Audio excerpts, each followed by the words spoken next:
Hey, what's up, everybody? And in today's podcast, I'm going to be talking to you all about the first book in the Tiger's Curse series, Tiger's Curse. First, I'm going to read the synopsis, and then I'm going to tell you all some of my favorite parts I like about the characters and stuff that I've been doing. Okay. Passion, fate, loyalty. Would you risk it all to change your destiny? The last thing Kelsey Hayes thought she'd be doing this summer was trying to break a 300-year-old Indian curse. With a mysterious white tiger named Rin halfway around the world. But that's exactly what happened. Face to face with dark forces, spellbinding magic, and mystical worlds where nothing is what it seems, Kelsey risks everything to piece together an ancient prophecy that could break the curse forever. Tiger's Curse is the exciting first volume in an epic fantasy romance that will leave you breathless and yearning for more. Okay, so if the synopsis didn't get you guys, I mean, come on, seriously. Now, I know that, fantasy isn't for everybody, but trust me, you'll want to check this series out. I mean, at least check out the first book. Now I like it when fantasy. Now I like fantasy, but when it's our world and things like that. I don't like it when it's like all out fantasy where it's they made up a world, they they made up states if you have them in in your book, and and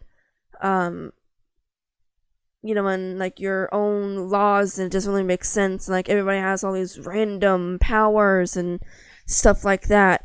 I don't necessarily like deep fantasy, but this series was fantasy, obviously, but it wasn't so far deep. In the entire series, someone,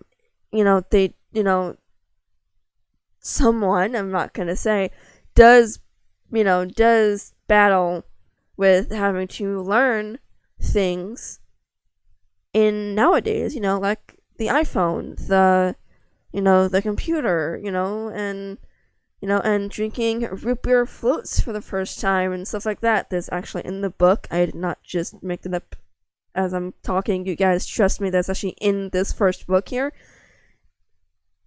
Anyway, so I'm going to tell you all a little bit about each character. Okay, so Kelsey Hayes is, she is actually just about to turn 18.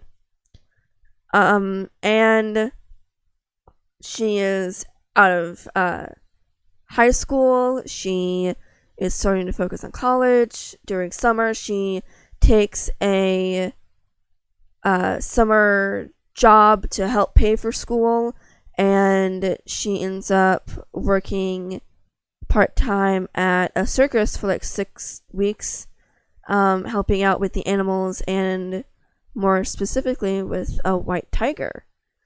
A little bit about her backstory was her parents were killed in a car wreck, actually due to a drunk driver. That's why she doesn't want to drink when she becomes of age. She doesn't want to. So now, but family adopted her, and they've been her family ever since.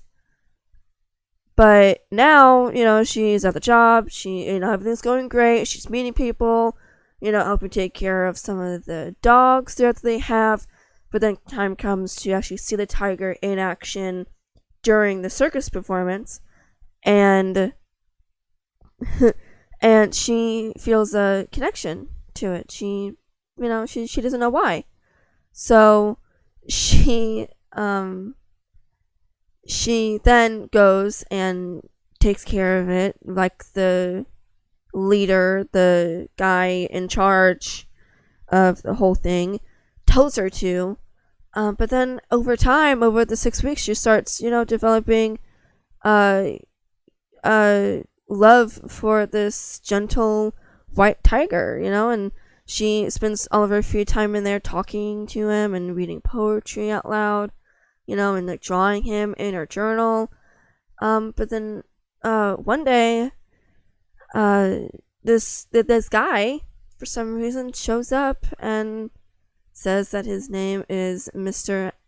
Anik Kadem, and he is from India, and his boss would very much like to buy Rin from the circus and bring him back to his home where he can be in a tiger sanctuary. And the guy in charge of the circus says yes, but only to Anik and his boss paying for a year on the road, meaning like all their expenses, everything that they need. They say, of course, he says yes. So, but then they knew that they would need someone to go along with Ren and make sure he is comfortable, someone who he knows and who he trusts. And of course, they offer Kelsey the job, and she accepts it. So, little into the book, and they are in India,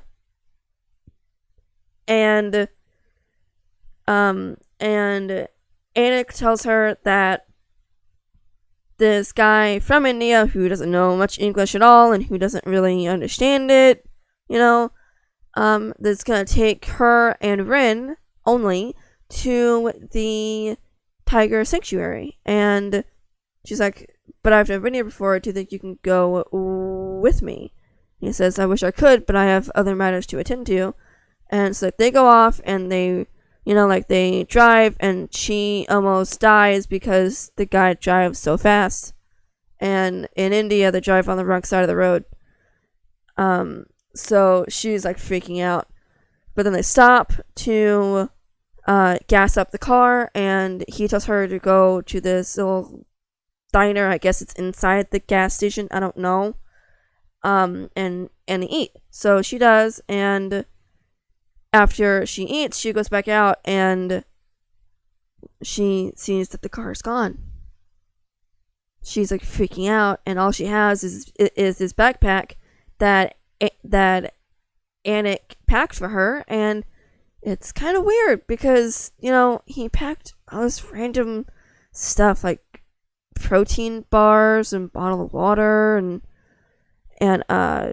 pain meds, all this type of stuff. That's kind of weird to pack in a backpack if you're just gonna go take a tiger to a sanctuary and then go back to civilization. So so she looks over though and sees Rin sitting on the side of the road just staring at her. So she's alone in India, where she's never been before, with a tiger staring at her.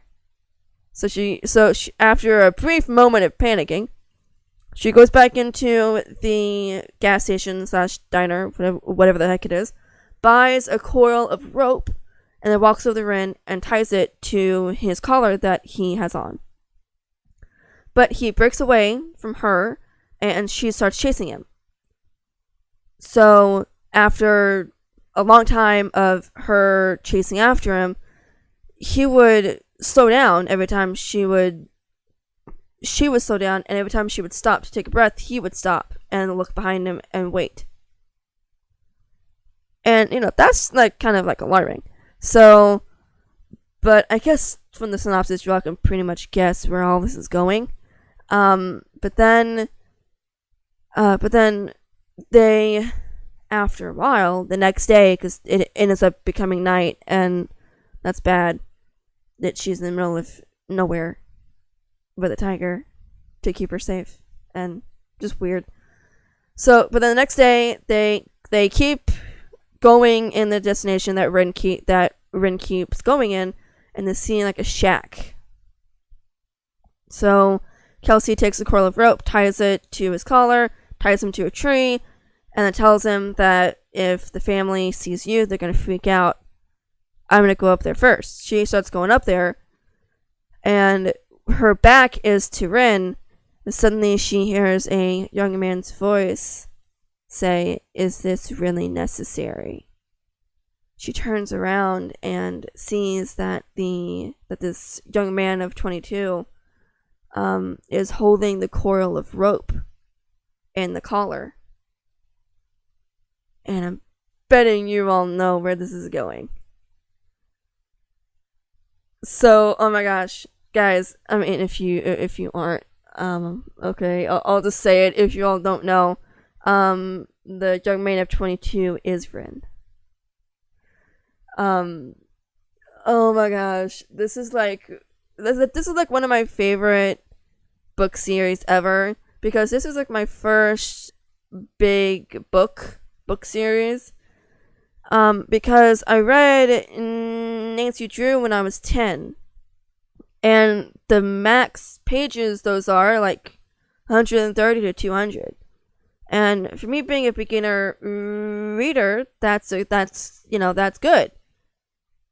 But Tiger's Curse series is the first series that, I mean, guys, like, I'm not even joking.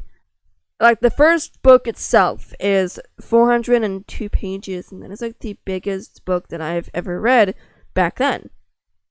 So, not only is this my favorite series because of like the content and, it's just amazing, but because, it holds a special place in my heart because it was the first big series that I read. And then it was the Hunger Games.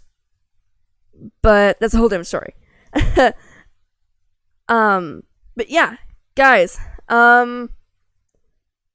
Anyway, guys, I hope you all enjoyed this podcast. I will be discussing book 2, Tiger's Quest, next week on my podcast. I hope you all enjoyed it. Be sure to like, comment, and subscribe. That'd be amazing. And I'll talk to you all again next week. Bye, guys!